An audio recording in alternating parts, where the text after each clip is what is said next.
Hi, everyone. It's Alexis Hasselberger here, time management and productivity coach. And this week, I want to talk about goal setting during totally uncertain times.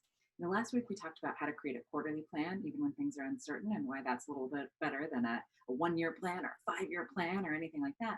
But today, we're going to bring it down even further. What if we feel like we just can't create a quarterly plan? That just doesn't make sense. Things are way too up in the air. And that totally makes sense during these times that we're in right now. And so I want to give you just a few quick tips about how you can actually set goals, even when things are crazy, even when things seem uncertain, even when you don't really know what's going to be happening past next week, right? A lot of us are in these situations right now.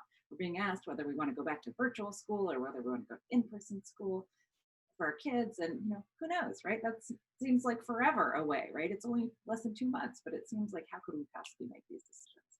So I want to talk about some goals, how we can set them, even when things are crazy. So a few tips for you.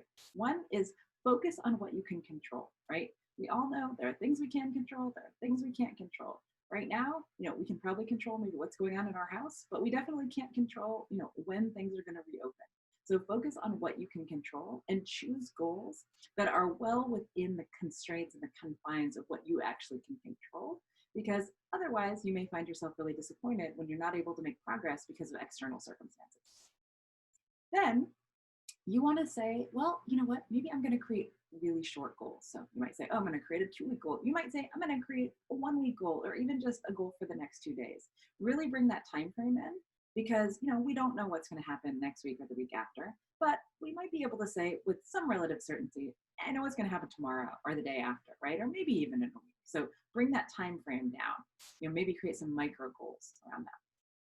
Then you want to do something which is to anticipate that there will be disruptions, right? So if you're choosing a slightly longer short-term goal, you want to say, you know what, there are going to be disruptions. Not only the disruptions of the people in our houses, our kids, our families, our roommates, etc., but also larger disruptions, right, in the world, things that we might not be able to control. And so anticipate that. And what do we do about that? How do we anticipate that? How does that inform our goal setting?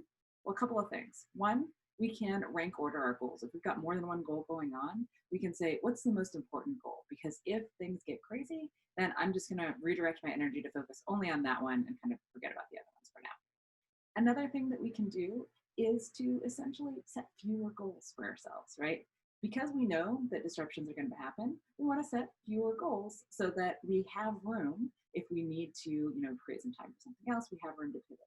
This is kind of the same thing as planning out your day, right? You don't want to plan out every single second. You don't want to time block every second of your day, because, things are going to happen. Somebody's going to call you. That's going to throw your schedule off. You want to leave some buffer time for yourself. And so take this concept of buffer time and bring it into your goals. Instead of having, a month packed with 3 different goals you're trying to do, maybe set 2 or even 1.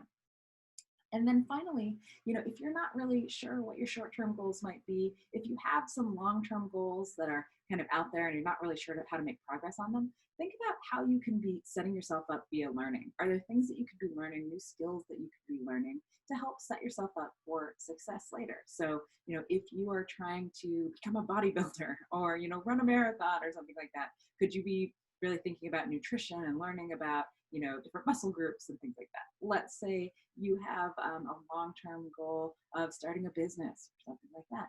Could you be taking some online courses? Could you be learning about accounting? Are there things that you could be doing without a time constraint? So it doesn't really feel like it's something you have to accomplish right away, but that's allowing you to learn and explore and build up your skills so that when it is the time to really focus on those goals, you're more ready than you would have been otherwise. Hope this is helpful this week. Reach out if you need anything.